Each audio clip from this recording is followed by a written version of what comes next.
What if I pour this liquid into a cup? It fills the cup, right? Dear Garwin. But what if I keep filling this cup to a point where it reaches its tipping point and then spills over?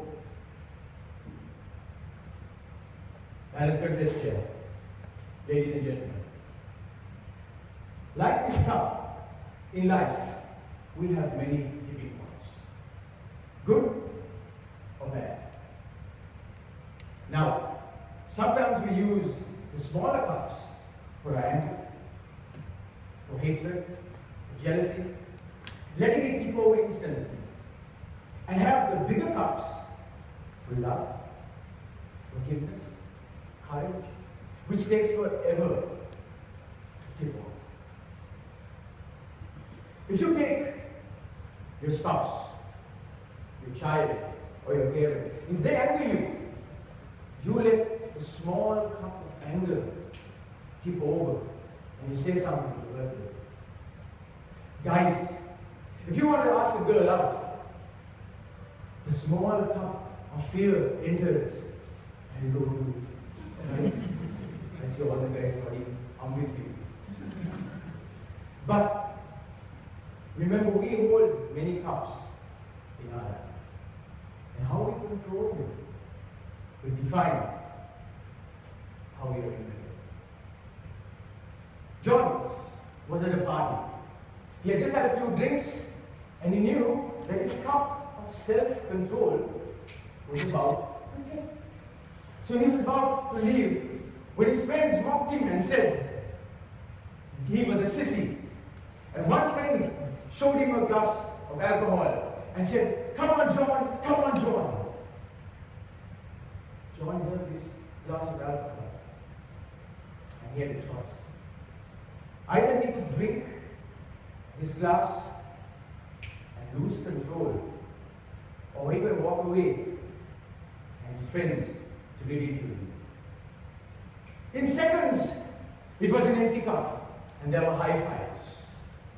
John, cup of self-control, tipped over. A few hours later, John was standing in front of his damaged car. Headlights on.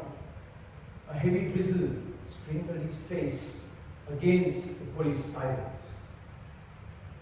He had fatally knocked over a 56-year-old security guard who was walking home after his night shift. A chilling thought went in John's mind. What if he did not let his cup of self-control tip over? Maybe he would have saved that man's life. John had a choice, but he chose the wrong one. And now he had faced dire consequences. I remember the day that I wanted to be an entrepreneur. I read Richard Branson's book, Screw It, Let's Do It. I was hyped. I thought it was time. So I went with my resignation letter to my boss. And also, the cup of entrepreneurship, half full. I gave the letter to her. She read it. "Oh, you want to be an entrepreneur?" Yes, ma'am. Learn to spell entrepreneur.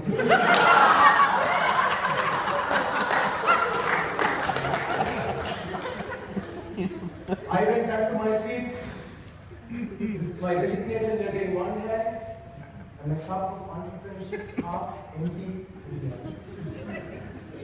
But unknowingly, my cup of entrepreneurship was filling up because I was reading a lot of material about entrepreneurship. And suddenly, I felt it was almost full. And I thought I'd try again. So I went up to the boss and gave the resignation letter again. She read it again. Entrepreneurship. Yes, madam. It's one word.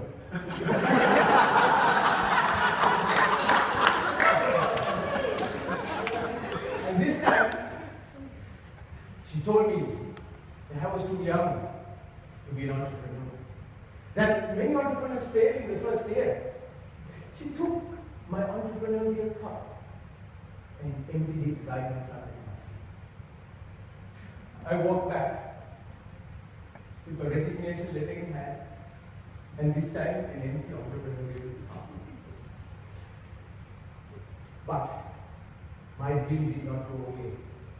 The cup kept on filling to a point, but suddenly one day I woke up in the night with sweat on my face.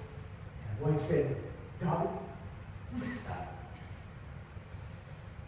I knew that my entrepreneurial cup had just tipped over. I went the next day, gave him my resignation letter and said, "I'm leaving." This time, she smiled. I walked out of that office with no resignation letter in hand, but my cup of entrepreneurship tipping over. Ladies and gentlemen, we have many cups in our life. We have empty ones, half full, and sometimes ones that are tipping over. It is up to us to be wise to tip over the right cup. When your spouse, child, or parent angers you, replace the cup of anger with a smaller cup of forgiveness and love, tipping it over every single time that you see it.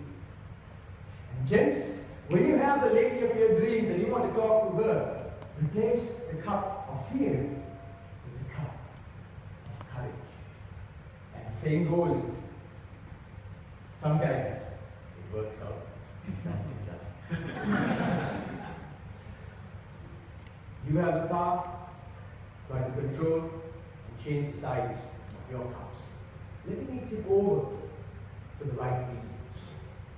Change those small cups of anger into bigger cups so that it will never tilt ever again.